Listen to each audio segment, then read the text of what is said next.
Hi, Hassan. Welcome on the Hotel Podcast. And not only thank you for your time this morning, also for your time last night and for the dinner we had.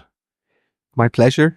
And we were very lucky with the weather yesterday. And today it's looking the same. So hopefully the autumn stays like that. Yeah, to all our listeners, check out the picture we took last night. It's the proof we had really, really nice weather and probably one of the most beautiful views in Zug. Yeah, Zug, Switzerland. And we are here at the Hapimag headquarter. And I think the story of Hapimag started nearly 6 years ago. Long time ago. Yes, it started in 1963, so 61 years, and it was Hapimag was founded here in Zug by Swiss and German colleagues, friends, and they had this wonderful idea and they set it up then, and 61 years later, we are still here. Okay. You were with Hapimag nearly 1/3 of these 6 years already. When did you start at Hapimag and how? It's almost a third of this, so almost 20 years. I started with Hapimag in 2005, beginning of 2005, as a hotel manager in Hapimag Bodrum in Turkey. That's our largest property. It is about a piece of land which is about almost 200,000 square meter. It's a peninsula with 3 bays, a hotel as well as a holiday village with apartments, many food and beverage outlets, wellness, etc., etc. And I started as a hotel manager, and later on I moved to become the area manager of Hapimag in Greece, later Greece, Turkey, Morocco, and then 2013 I moved to Switzerland as a chief resorts officer in charge of our resorts, and end of 2016 as CEO. 2020 I joined our board of directors, and 2023 January we kicked off a co-CEO structure. And that's my life. Nice. With Hapimag. What a nice development. What a career path, yeah. So not from the intern to the CEO, but from hotel manager to the CEO.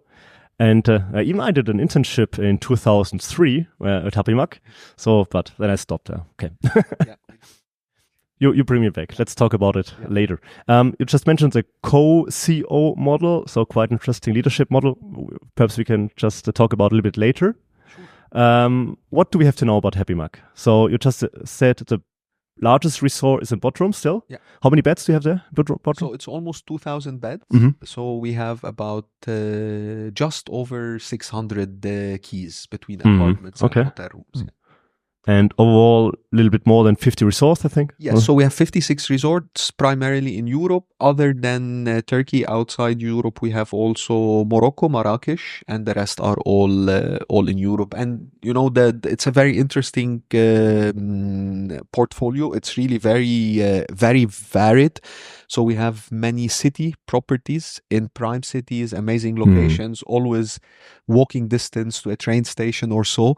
And then we have mountain destinations for skiing. We have beach destinations, mainly for families for the summer. And we have also kind of country destinations where people go to enjoy nature, like the Tuscany and places that are similar. And you work in a shareholder concept, right? And the only one, actually, that exists in this way. That's right. It's a quite unique concept, and it was obviously invented much before timeshare. Later, timeshare came, and we often get confused or mixed up with timeshare, but effectively, we're more really about sharing properties. So people who invest together but use individually.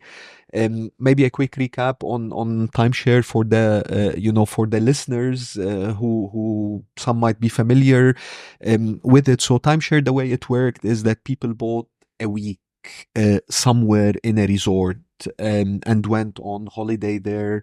Later, it became, of course, like everything else, there was a need for flexibility. So timeshare started allowing exchange programs. So people brought in weeks, took weeks. Later, they changed it to points and so on. That's in a nutshell. But effectively, by timeshare, you own a week somewhere in a specific resort. Hapimag is very different. So basically, shareholders own the company because they own shares of that company. And the way it really works is the business model itself is capital is raised through share selling. So we sell shares, we raise capital. With this capital, we build resorts. Then shareholders pay subscription. This subscription finances depreciation. This means with this money, we basically renovate our resorts or their resorts. And then when they travel, they pay a local charge for their basically costs there. So it's a super flexible system. It's a 3-tier system. Invest once, pay subscription yearly, and then pay as you use when you travel. And that obviously only works as an owner-operator. So yes, we are the owners and the operators. So we also actually even do the all the work that is real estate related, meaning renovating the properties, taking care of the properties, and operating as a hospitality operator. We do have some cooperations with other companies, and that is mainly to bridge the need for capacity or for apartments when there's growth. Okay. As I explained before, the business model, you sell shares and you build resorts, and you need sometimes to bridge the capacity. So it's all owned by shareholders. About how many shareholders do we talk? So we have 100,000 shareholders, a bit over 100,000 shareholders. On average, they have 2 shares per shareholder, and they are spread all around Europe, primarily in the DACH region. So one shareholder is traveling with his family mainly, or so about how many guests do we talk about per year? Or so, for example, last year we did just over 2.6 million overnights. There were years where we did 3 million overnights. It That's varies. Occupancy of how much? Occupancy of, I would say, 70% across the board. But occupancy, I'm not a fan of occupancy percentages. They can be deceiving. So are percentages in general, if not linked to an absolute number, because also we are in hospitality, and some of our properties are seasonal. So often, what occupancy percentage you work with. Open 12 months. A challenge open. to calculate that. And that's right. So we prefer mainly to talk in overnights, and we can say in let's say 450,000 arriving guests per year, if that number also makes it a bit more tangible of how many people come to us. Wow. And I think you just mentioned it, that here it's quite a nice building. Congrats. Yeah. You opened it in 2018, I think. Yeah. And concrete. Congrats. So it seems to be that there's a vision for Hapimag. Yeah. Because the building already shows, we are a good track, and we want to get the best people here. So tell us a little bit about what you plan for the future. Yeah, so talking about the building, what's probably nicest thing about this building, at least for me and I think for my colleagues too, is that it's an open office. So none of us have offices, so we just move around and so on. Most of us do work in the same place. Some move, some don't, but basically it's open, and that's the nicest thing I think about this office. Also, what we have seen in the last few years, and as digitalization becomes more and more important, and you start to see some shift in the workforce, Hapimag has become extremely international in terms of staffing. If you have a walk later around the building, you'll see what I mean. It combines all ages, cultures, nationalities, and so on. So it's almost like the multi-generational Hapimag product as is. Okay. So it represents also what our guests' combinations are, grandparents, children, grandchildren, and so on. So that's as far as this office. As far as our plans for Hapimag, we have a very clear vision which says more happy people for a better world. And, we built this vision several years back, and, when we did it, we always said, is it too cheesy? More happy people for a better world. But actually, we really truly mean it, and we truly believe that when people go on holiday, they become happier, and that happier people in general are people who contribute to a better world, and that's really our vision, and we work on it. Of course, a vision remains a dream, a theory, if not associated with a strategy. So we have a pretty clear strategy that outlines how do we come to that vision. So yeah, I can tell you maybe more about it later, but that's where we are going as a company. But what about the name Hapimag? So it doesn't like associate to happy, but what does it mean? Are the single letters? Do they have a meaning or? Yes, we actually, it does stand for many letters, but we're happy that it sounds like it sounds like happy. Hapimag, but it's actually written differently. Yeah. So where does the name comes from? I think the name came when the two founders did it. They just followed what the company did. So they, for every letter, there's a word. A word. Okay. Actually, that's how it came. I leave it to you to look it up, but it's actually a very long. Okay. We'll try to find out. Why did you choose to work in the hospitality sector? Or what did you do before? So before Hapimag? Yes. So before Hapimag, I worked for Hilton, and before that for other large companies. But actually, interesting. Why did I choose hospitality? I didn't actually. I ended up by coincidence in hospitality chose you. So I really had no plan whatsoever to study hospitality. As a matter of fact, the thing I was interested in is to study mechanical engineering or computer engineering. At the time, I come from Lebanon, so I grew up in Beirut. And again, maybe for some of the listeners, they might be familiar. Lebanon was a country, and unfortunately, the same is happening now, that suffered under many different wars and so on. And I wanted to go to another country and for maybe a better future, and I ended up looking for what would be possible for me to travel abroad, get a student visa, and so on. And hospitality came up as the first choice, so I took it. But effectively, I had actually already started studying engineering, but then I switched. Yeah. Okay. And are you planning new resources as well, or what's? So at the moment, we have, our portfolio strategy involves two main areas, as a matter of fact, three. So one is constant renovation of our existing properties, as those are our assets, the assets of our shareholders, and we need to always ensure that they are in great condition as well as they are state of the art from look and feel. So that's part of it. Second is we are doing some cooperations to bridge capacity and offer interesting choices to our shareholders. So we cooperate with a company that has houseboats. We cooperate with a Berlin startup that does movable apartments. And the last, we look opportunity based, whether there are resorts that could be of interest or location that could be of interest to our shareholders. Then we would go for them. But proactively, we focus on the first two for the time being. Yeah.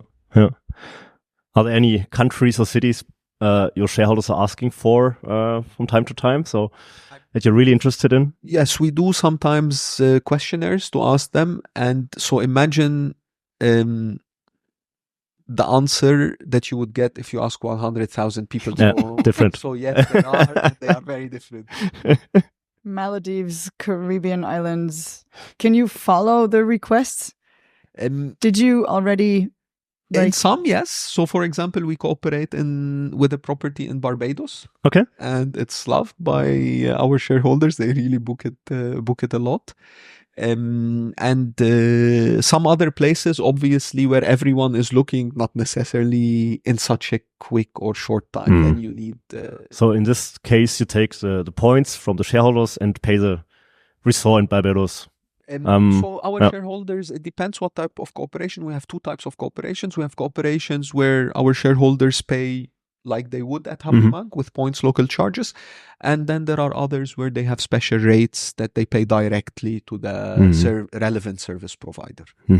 But, coming to your point about do we follow the wishes, actually what we've seen currently is, and it got boosted during COVID, is the holiday apartment or fully serviced holiday apartment product has really boomed in an organized manner. I don't talk about peer-to-peer Airbnb or a sporadic property here or there. I really mean companies who are now building products instead of a hotel room, an apartment, that it's a chain, that it's a brand promise, that has a specific standard. Most players are still currently in business models that are very digital, mainly that don't have actually so many,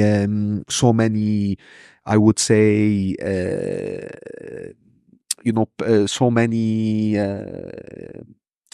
staff, a little bit very low touch and so on. However, now big players are starting to go into that. Big players, I mean, like heard about it. Yeah, okay. So that makes it more difficult to find, obviously, properties when many are searching for that. How digital is Hapimag? So Hapimag has become, I would say, actually, digital. Maybe to talk about digital. Yeah. It depends what do you mean and what do you want. Understand working digitally, right? Yeah. There are business models that attract because they are digital or because digital is cool, and you have everything in between, and you have business models that make only the necessary. Now, in or our even case, digital detox, like you right, don't work digitally at all. Yeah. Right. So exactly, so digital is so the definition of digital is like digital before the holiday, digital after the holiday, digital during the holiday. So what we have been mainly focusing on is the digital possibility that customers have pre-holiday because of the product, of the shares, of the points, and all of that, bringing all of that together. So to make the customer journey as easy as possible. So, in the last couple of years, we launched a new website, new booking platform. We have a marketplace where our shareholders can buy and sell shares to each other. We have a point platform where people can buy and sell points. As you know, points come from the subscription. They are used to book holidays and so on. And all this is obviously very digital and very easy. And for instance, during the booking process, can the shareholder choose a specific apartment?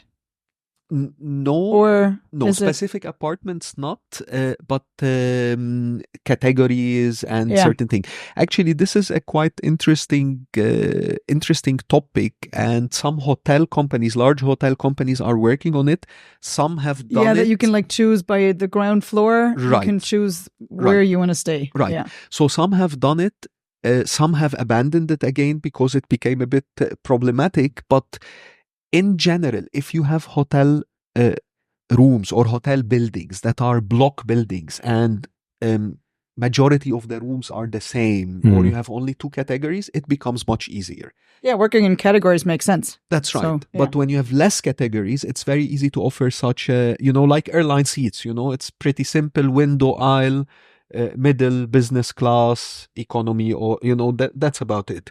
And with us, it's quite different because we have many different type of apartments. We have larger apartments, smaller apartments, sea view, next to the pool, next to the kids club, next to the restaurant, next to the wellness. And then it becomes quite difficult because we have a super flexible system where you can arrive and depart daily.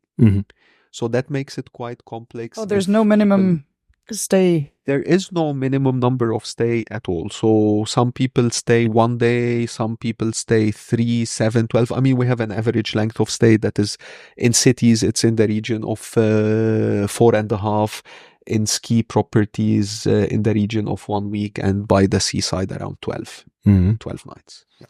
So let's talk about a vacation in one of your resorts. What are you offering for the families, for the guests? Yes, it's a great question because we have because I think that you have quite boutique properties, smaller ones, then boardroom, as you mentioned, big ones. You need test guests for workation. Anytime, for Here sure. I am. But the thing is, we really have a very varied portfolio. So our smallest property has 12 apartments. Okay. And our biggest is boardroom, has 2,000 beds. The portfolio varies also in location and destination. So for example, we have city properties amazingly situated, like Salzburg. We were talking about Salzburg last night. That's right. Which Salzburg, is located Vienna, literally London. In the city center. Amazing, really amazing. So those are our city properties, and they are extremely well occupied throughout the year. Then we have properties on the mountains for skiing, and those are Austria, Switzerland mainly, plus few others, but those are our ski destinations. Then we have seaside properties, Italy, Greece, Spain, Portugal, and so on. And then we have, of course, very nature, I would say, really in the middle of the nature, properties like in the Tuscany and so on. So it's very varied portfolio. It remains quite interesting to the shareholders.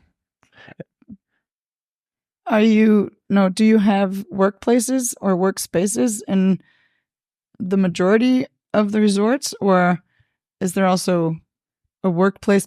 Actually, it's a vacation, but do you keep in mind that people could also work there? Or the guests could work there? So as the nature of the product is an apartment, you already have much more space than a typical hotel room. Naturally, yeah. Right. Yeah. So in general, you need a good wireless connection. And, in the old time, people needed printing facilities. Now, no one really prints. And if it's needed, charging possibilities. Yes. So we don't have really, I wouldn't say we have a sector who travel with us to work. Yeah. But to work during travel, it's in general easier in an apartment. And of course, now when we renovate, we make sure that we set up in a way that people can have a corner to work if possible. But we don't proactively promote working vacations because we really, our product actually runs like what would be the ideal way that the product run for the company and for the customer. So you buy your shares today and you start going on holiday. Then at some point your kids grow up and they buy their own shares and they go on holiday. At some point you start traveling maybe only in the low season because you're retired and you want to go a little bit against the traffic to have, your peace and so on. And then you give few of your shares to your grandchildren. And then maybe you hold only 2 shares instead of 5 or 6. And then that's how it could continue. So it's truly a multi-generational product. So coming back to your point, the majority of our customers really travel with us for holidays, leisure, with their families. yeah. Yeah, and 2 or 3 generations together. It's nice to hear. Absolutely. And I think you're even organizing tours and so on, and we do not events, so much as before. We used to do that, but there's always a lower need for this of organized travel. Okay. There's still a need for it, but not as before. Because also, meanwhile, there are many companies who are offering this, and that's what they do, be it, guided tours and so on. And again, it comes back to digital. So it's scaled. It works very, very well. So obviously it gives you less reasons to try and do organized travel. It's also a question of quality, like regarding the local offers for tours, etc.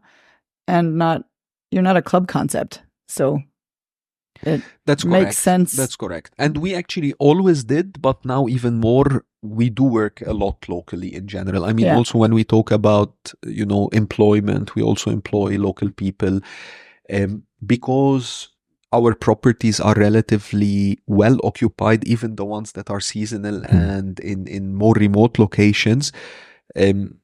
It's very helpful for locals when you offer them jobs in tourism, and the longer the period of the job, the better this is. Let's talk a little bit about challenges also. I think you always have to find new shareholders as well. It might be one of your tasks. Absolutely. It's one How do you of do our this? Shareholders tasks. and employees. Yeah. Yeah. So, Isn't that's Yeah. those the two tasks? so probably, there the are two many challenges, like everything, but that's what makes life nice, right? I mean, be it business or life, imagine life with no challenges. So Mm. yes, there are several challenges. And I don't know challenges, opportunities, call them whatever you want to call them, but yes, we do. So if we agree to call them challenges, let me start with the first one that you said, which is new shareholders. Yes, that's very important for us. And Hapimag, as it started in 1963, it had a massive growth at some point, and it was organic. Mm. But with time, the world moved a bit faster than Hapimag, and then Hapimag became a little bit I would say, to the customers known as maybe a little bit old-fashioned. And that is not true. At least definitely not true anymore. So we had been working very hard the last few years to really change this. And that is changing dramatically, the image. At the same time, of course, we need new customers because that's how the business model can continue going further. And there are different sources to those new customers. One is the family of the shareholders. And that is working, this source is working very well, especially since we modernized Hapimag. Then the second source is the recommendation of shareholders to other people. That is working, but not good enough as we like it to. And the third is people who don't know Hapimag, who we bring Hapimag to their attention, and then they register with us. We have a trial program. Mm-hmm. It's as easy as opening an account with any online platform like Amazon, and then you book Hapimag up to 3 times, try it, and if you're happy, you can buy shares from the marketplace, from other shareholders, or directly from Hapimag. That source is also working okay, not good enough yet. Now, why are those two sources not working good enough? The main reason why those two sources are not bringing yet enough people as much as we like is because we don't have enough capacity for people to stay with us. And that's what we need to really move faster so on. it's not the capacity you don't have for communicating the brand or the product Hapimag. It's actually offering rooms or apartments. Yes. And because what, coming to something we discussed before, it's not very easy to bring very quickly a high quality product on the market. And we don't want to just have any product. We need to make sure that what we deliver is really matching our brand promise. So, it's positive and negative in a way. It's positive because, if your product is very well loved and people wait for it, it's good. It's negative that it's a pity you cannot make more people happy. And of course, commercially speaking, the faster you are, the better this goes. So, but really our main issue is that we underestimated, if I may say this, how fast people will show their interest. So according to our plan, we were not really expecting the interest to become as strong. But so we're working on it, through bridging capacity, through ensuring that our shareholders get more possibilities to. But what might be the solution? It's to build more resource, or so there are different solutions. Building or resorts is one. To partner up with Barbados and stuff like that. Okay. And yes, exactly. Also, another is also renting a resort. Okay. It's not lease rent. You don't always have to build or buy. Sure. Yeah. Long term, yes, because that's our business model. But bridging capacity can happen in different forms. Then the challenge of staff, coming back to your point, is a strong challenge, and it got accelerated again during COVID because a lot of people in the tourism industry lost their jobs, and the tourism industry became again, less attractive. The tourism industry is a special one. You need to have people who have a lot of passion, people who are very resilient, who have stamina. Look, you work on weekends, you work in the evenings, you work when everyone else is on holiday. So, that tells you a lot. It's not an easy business. On the other hand, it's a wonderful business. You meet people, you talk to people. The more you travel and work, it opens your horizon. You learn new languages and so on. So it's very fulfilling. But of course, we see challenges. So how do we deal with those challenges? We have different strategies. So one of the strategies is basically ensuring that we offer talent the chance to develop and to grow. And that is through training, through regular follow-up of their performance, and how can we help them to get better and better. So that's one area. Offering a better working place in every sense, be it your a combination of different things, the atmosphere, the possibility to grow, to speak up, to give your own opinion, not to have very hierarchical structure, etc., pay the right salaries, and so on and so forth. And of course, the third part is where we still cannot find people. We use digitalization to use the need for let's say the jobs that are maybe more repetitive and simpler. So let's talk about leadership. I think last year you created the model of a co-CEO model. Was that your idea? It was my idea to launch it, but the idea was not my idea in the sense of co-leadership. Co-leadership obviously runs in many companies in different countries. Strange enough, though, it failed quite a lot when it was done at the top. In many companies, did it and then they reverted. Some hold it. We are from the companies that hold it because we're very happy with it. So maybe I can tell you a few words about it. So I started working at Hapimag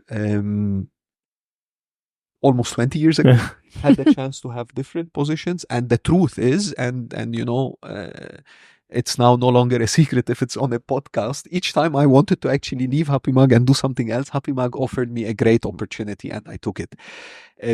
But of course, time runs and we don't get younger. And I always thought, one day I'm going to do something else and so on. But also, I think the duty of every CEO and also of the board of a company to ensure that there's proper succession in place and that that the company has continuity. So I approached the board in 2022 with a proposal to implement a co-structure, not because of succession only. Succession is only really one part of it, but of several reasons. One is we have ambitious growth targets, and management team and every person, we were talking about people before, require a different way of work nowadays. Heading a company or a department where you kind of tell people what to do and so on is really gone long time ago. So you require to engage in proper coaching with your team. And if you want to do that, you require more time for them. And if you require more time and you want to give it to them, it's best to have less direct reports. That's one thing. So I thought with the co-CEO structure, I can focus on half of the team and my co would focus on the other half. The second thing is the speed of things. So again, if you want an organization that runs by itself, that decisions are not made only at the top, again, splitting is not an issue. Third, attractivity to employees. So employer branding, if we can share at the top, we can share anywhere. And fourth is succession, of course. Anyone can go at any time. And if a CEO goes, why should there be pressure in the company? And if you have a cost structure, it could help. But of course, important though is that in this cost structure, maybe in case you want to know 2-3 things about it, the most important element of it to get started and to do this right is trust. So the two people have to trust each other really blindly. They have to help each other, support each other, hold each other accountable, but they really have to trust each other first. Second, there can be no egos in the room.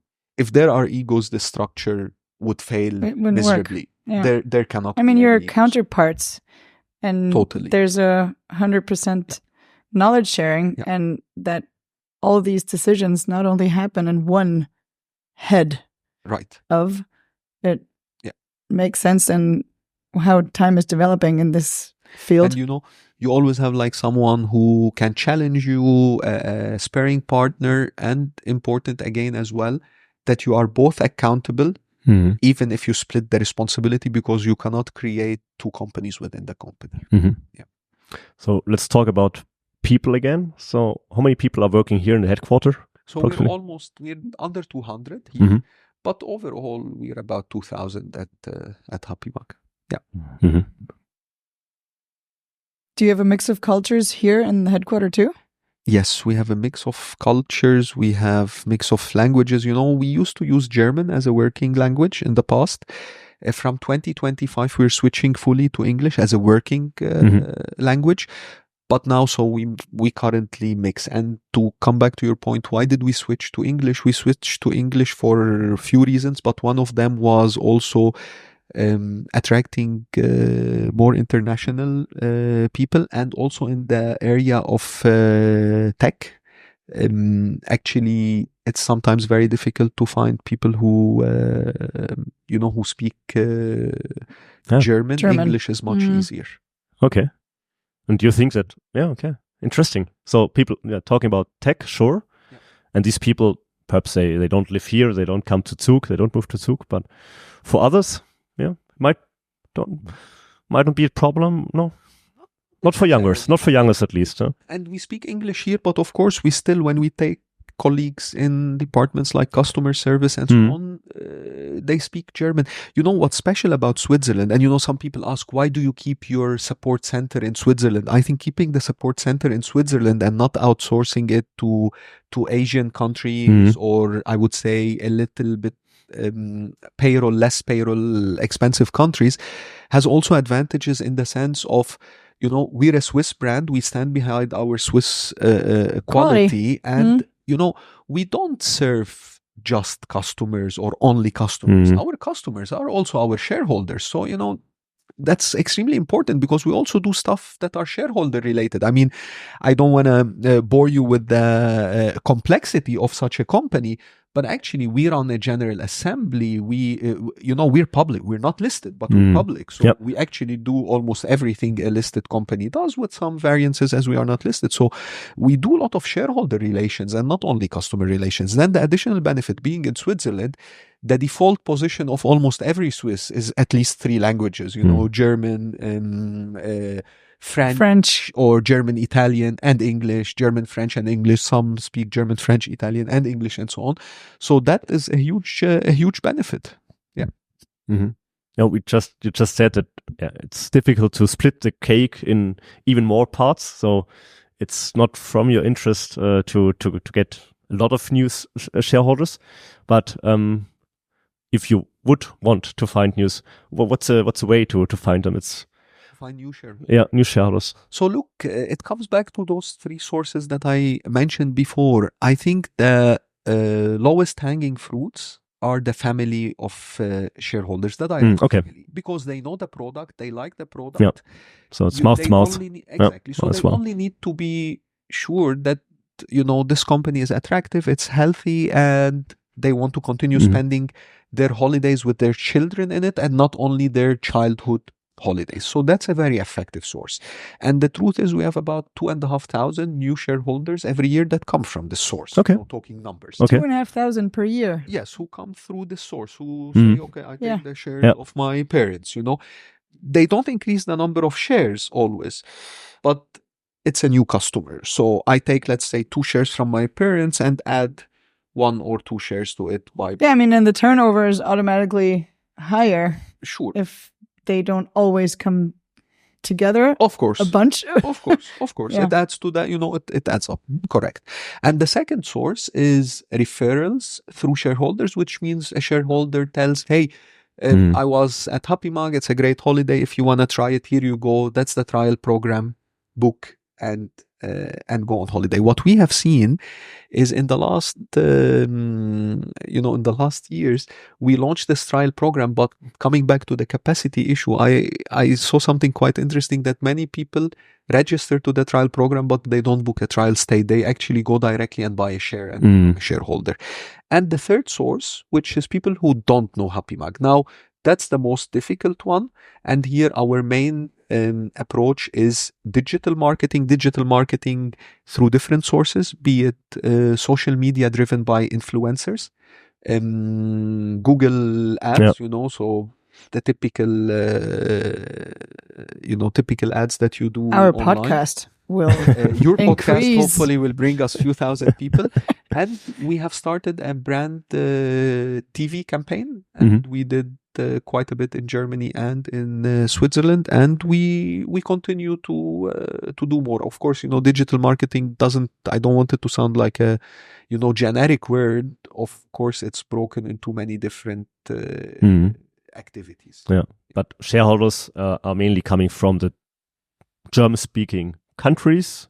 Yeah, currently, it's an idea to. I would say the new customers are 50% from the DACH region and 50% from other countries. And other countries are? So other countries are Italy, Holland, Turkey, and international as well. Okay. So even for an international, non-European we have some person, the possibility to. Yeah, we don't proactively push in such markets, but internet, right? You can find anything. Okay. Or in today's world of mobility, friendship. I don't know about you, but I'm sure you probably, if I would tell you, name for me 10 friends you have outside Europe, you would come up with it instantly. And I think that's what happens. Yeah. So there's still a lot of potential, because that's another source, just working internationally, or even trying to find shareholders outside of Europe. The potential is really great. I really truly believe the potential is great. The question is, what type of growth do you want? Do you want exponential fast growth, or do you want sustainable growth? We go for sustainable growth. Sustainable, because you need the positive experience from that's right. mouth to ear. That's right. Yeah. It's not about, in our case, it's not about scaling. We're not a company that generates profit to pay dividends. Yeah. When That's a big difference. Profits, we reinvest them in improving the product, basically. So, and does every company really have to grow exponentially? I think that's a question we all should probably ask ourselves. And, growth is very important, very, very important to keep, a living body good, even for us, as humans, we go, we exercise, we make our strength grow so we can live healthy and so on. And also companies need that, and you need profits to reinvest it in the company and so on. The question is, do you want to grow, beyond control? And some companies maybe do, some don't, but not everybody does. And, if we want to talk specifically about sustainability, about responsibility and so on, uncontrolled growth, in my view, is very dangerous. Unhealthy for the world. Absolutely. Very, very dangerous. And, I don't think science at the moment is moving at the same speed to regenerate our world like growth is, if the solution is in science. And of course, now we can have a philosophical discussion about this. Maybe that's not the aim of today, but I think growth has somehow to be sustainable if we really want to hold our responsibility as business people and as humans. Talking about sustainability, 2050, what is your strategy? That's a great question. The 2050 net zero is a known goal, not only for us, but all companies want to be carbon neutral. So what we did, we started working on this topic very proactively a few years back. And we approach it in a way, we set first a list of actions, and then strategy comes later, because we have no time to strategize for a while, and the strategy is more complex because you need to take into consideration things like reporting and so on, which are a bit more complex. So you have to work parallel on this. So what we did is we have been working with a company the last couple of years that has visited all of our properties, and we did a proper measuring of our carbon footprint. And then we are putting together a longer term plan and a mid-term plan of how do we bring this to zero. But meanwhile, we start to take some action. So we have, made several projects in the last years of, changing from oil, from gas to better sources of heating. We have installed a lot of photovoltaic plants on the top of our buildings in some resorts. Some are on pieces of land, and so on and so forth. And we work proactively on buying cleaner energy where we buy energy. So basically, that's the environmental part of the ESG, or of the whole sustainability reporting framework and so on. And there basically the main focus is scope 1 and scope 2 emissions. So energy we produce, emissions we produce through direct activity, and emissions we produce through buying energy. Scope 3 is a bit more complex because scope 3 is very difficult to measure, although scope 3 for our industry is the biggest, I would say, carbon producer. In a perfect world, if everyone does their scope 1 and scope 2 correctly, there would be no scope 3, right? Because scope 3 is like for you coming here, and if you came here carbon neutral, then I don't have scope 3 per se.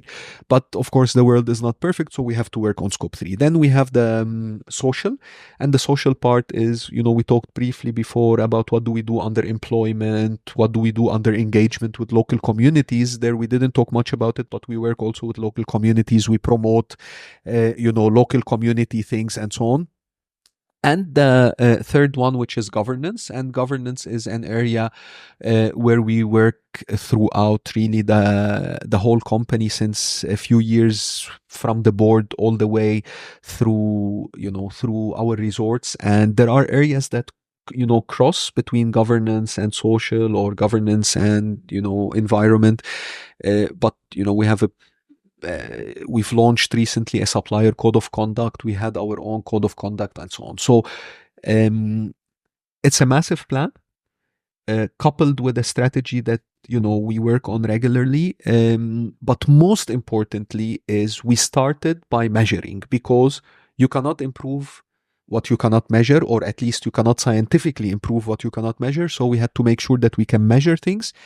And then our actions, when it comes to specifically the environment, it's good to take action not only. Some people say you should not take action on the basis of passion. I disagree with it. I think you should not take action only on the basis of passion, because I think you have to care and you have to have passion, but you have to do it where you can make impact. So they have to be material enough to make a difference. You can of course use paper straws. That's okay and a good idea, but that is not going to bring you to the net zero. Yeah. What a ride, huh? Yeah. Through the Hapimag story. Yeah. Amazing. Really amazing. Yeah. When did you meet one of the founders for last time? No, more than. So I met the founder who still lives and who lives in Switzerland. I met him at our General Assembly, and we had lunch together before the assembly, and he joined the assembly, which was now 4 or 5 months ago. Okay. And normally we meet once a year for a meal or something. He's extremely active and still travels. He's 93. 93. He just turned 93. Yeah. And he knows you for a long time already. Yeah. Yes, he knows it since I moved to. Crazy. Yeah. Hassan, thanks a lot. I think we can think about a part 2 on this conversation. Yeah, we because have a lot of topics. No, because the vision is that clear, and the ownership model is so interesting compared to other concepts that we meet here on the TAL podcast. So, cool. Thanks. Since you took the time and you gave me a microphone, if I can just maybe say two thank you, in case some of our listeners are shareholders, because I truly believe that this company can only exist because of shareholders, because they really decide to continue making their holidays with us. And I think the second thank you that is still to the shareholders is by really making such type of holidays. I truly believe it's a responsible and a sustainable way, rather than maybe buying own apartment somewhere, or you know, but have the access to 5,000 apartments all around Europe and some other countries. And of course, a super special thank you. Now we get the chance to talk here. I appear maybe in front of a camera, but actually the work is done by another 1,999 people in the company who really make this company very, very, very special. So I think sometimes, you know, CEOs or co-CEOs, they get the attention, but the spirit is spread. Is that everybody else contribute. No, all the best for the whole Hapimag family. All the best for the future. And yeah, we'll be back. Yeah, we will, definitely. Katharina. Thank you so much, Hassan. Thank you, Hassan. Bye.